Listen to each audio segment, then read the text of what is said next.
They asked him if he had any last words. He said, "Let's rock." Tonight, the state of Tennessee executed 63-year-old Edmund Zagorski by electric chair.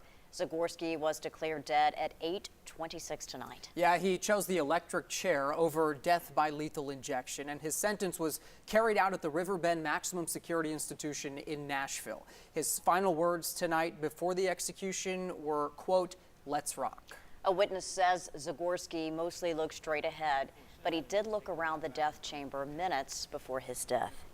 He rose up against the restraints while the voltage was flowing, and then his body would relax down again.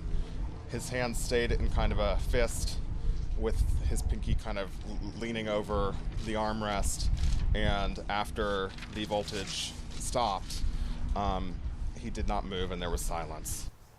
And Zagorski was sentenced to death for killing 2 men in Robertson County. That happened back in 1983. He is the first person to die by electric chair since Daryl Horton's execution in 2007.